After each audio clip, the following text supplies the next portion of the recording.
Hey guys, how's it going? Figured I'd make a video on the Composimo GY6 mount, since there are a few videos online, but they're not really that in depth, and it can get a little confusing at times when you're looking at all these parts and all these spacers. So mine's set up for the GY6 150 long case, and I went with an 8-inch wide. So the Composimo mount, it allows a 7-inch and an 8-inch, and it has the spacers to account for that spacing to get the tire dead center.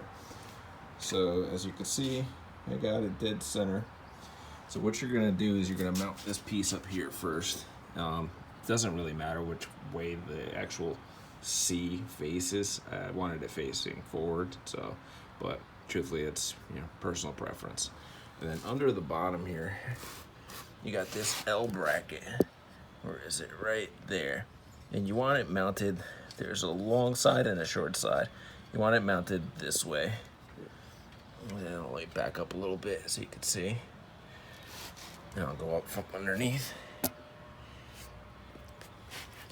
And then you come over to the other side and you have the extension bar. The extension bar, for my setup, I didn't use any spacers here, but it goes from here. See the orientation of it? Up and over, and then over to here. On the 8-inch setup, I went with the spacer, both spacers, in between the Composimo mount and the actual mounting point on the engine. So you can see there are 2 spacers, none on that side, bolt goes all the way across, lock it down on this side. And then the Composimo mount also goes up to here. And you want to mount this one in here first, Loctite everything, because then they become a little difficult to get to. And then you have your shock mount that runs right alongside it, right there. Loctite, of course. Shock mount goes back, attaches to the NCY lowdown. And I used a spacer on each side there. One there, and one there.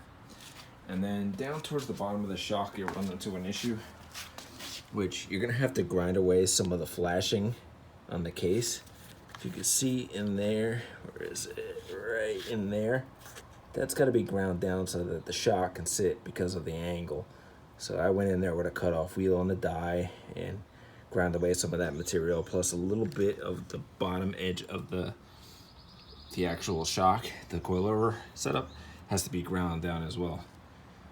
So that's pretty much it. That's the way it looks. I'll go through it one more time so you can see.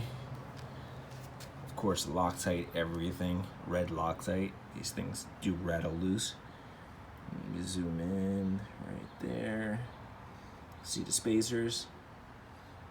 The bar is perfectly straight. Did not need to use a spacer there. Again, it depends on your setup.